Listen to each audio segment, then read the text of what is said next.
নমস্কাৰ এই মুহূৰ্তত আহি পৰিছে আজিৰ কেইবাটাও গুৰুত্বপূৰ্ণ খবৰ। অসমৰ মুখ্যমন্ত্ৰী ডক্টৰ হিমন্ত বিশ্ব শৰ্মাই আজিৰ দিনটোত হাতে আঁচনি টকা প্ৰদান কৰিছে মহিলাসকলৰ একাউণ্টত। মহিলাসকলে এতিয়া চেক কৰক আপোনাৰ একাউণ্ট, যদি আপুনি টকা পোৱা নাই তেনে ক্ষেত্ৰত দিব পাৰিব অভিযোগ। অসমৰ মুখ্যমন্ত্ৰী ডক্টৰ হিমন্ত বিশ্ব শৰ্মাই মহিলাসকলক লৈ আহিছে কেইবাটাও ভাল খবৰ।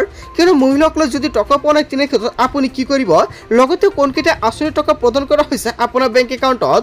অৰুণোদয় 2.0, অৰুণোদয় 3.0 টকা সোমাই গ'ল আপোনাৰ একাউণ্টত। আপুনি এইকেইটা আঁচনি টকা পাইছে নে নাই এতিয়া চেক কৰক আপোনাৰ একাউণ্টত।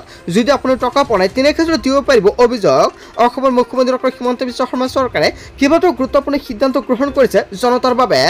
লগতে কেইবাটাও ৰাজনৈতিক খবৰৰ লগতে অৰাজনৈতিক খবৰ যুগুত কৰা হৈছে আজিৰ দিনটোত।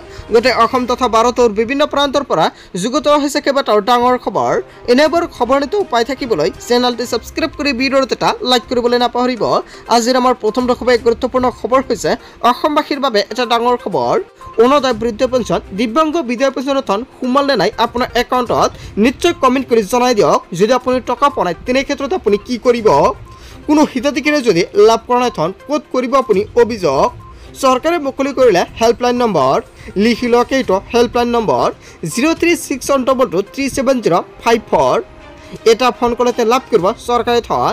জাষ্ট আপুনি এটা কল কৰক, 5 মিনিটৰ ভিতৰত আপোনাৰ একাউণ্টত চৰকাৰৰ ফালৰ পৰা এই টকা প্ৰদান কৰা হ'ব। 10 জুলাইত বহুতো হিতাধিকাৰী একাউণ্টত চৰকাৰে প্ৰদান কৰিছে এই টকা, আৰু আজিৰ দিনটোত চৰকাৰে বহুতো হিতাধিকাৰী একাউণ্টত টকা প্ৰদান কৰিছে। যদি কোনোৱে টকা পোৱা নাই নিশ্চয় কমেণ্ট কৰি জনাই দিয়ক, সম্পূৰ্ণকৈ সহায় কৰা হ'ব কি কৰিব লাগিব। কিন্তু এতিয়াও বহুতো হিতাধিকাৰীয়ে পোৱা নাই আঁচনি ধন বুলি বহুতো কমেণ্ট কৰি জনাইছে। নতুনকৈ অৰুণোদয় আঁচনি লাভ কৰা হিতাধিকাৰী একাউণ্টত জমা হ'ব ধনৰাশি। প্ৰতিগৰাকী হিতাধিকাৰীৰ একাউণ্টত ধন জমা হোৱাটো নিশ্চিত কৰিছে চৰকাৰে। ধন নোপোৱাসকলে এতিয়া কৰক অভিযোগ, সম্পূৰ্ণকৈ সহায় কৰা হ'ব। আপোনালোকে কি কি কাম কৰিব লাগিব, যদি কোনো মহিলাই ভাবিছে নতুনকৈ আবেদন কৰিব তেনে ক্ষেত্ৰত কৰিব পাৰিব। অসমৰ মুখ্যমন্ত্ৰী ডক্টৰ হিমন্ত বিশ্ব শৰ্মাই গাঁওসভাত গৈ সকলোকে নতুনকৈ আবেদন কৰাৰ বাবে আহ্বান জনাইছে। আৰু কেতিয়াৰ পৰা চৰকাৰে আবেদন প্ৰক্ৰিয়া আৰম্ভ কৰিব, কি কি নথিপত্ৰৰ প্ৰয়োজন হ'ব, যদি আপোনালোকৰ ভিডিঅ' লাগে নিশ্চয় কমেণ্ট কৰি জনাই দিব, নেক্সট ভিডিঅ'ত জনাই দিম। বন্ধু সকল গোটেই অসম তথা ভাৰতৰ বিভিন্ন প্ৰান্তৰ পৰা যুগুত হৈছে কেইবাটাও ডাঙৰ খবৰ। এনেবোৰ খবৰ নিতৌ পাই থাকিবলৈ চেনেলটি ছাবস্ক্ৰাইব কৰি ভিডিঅ'ত এটা লাইক কৰিবলৈ নাপাহৰিব। So thank you for watching full video.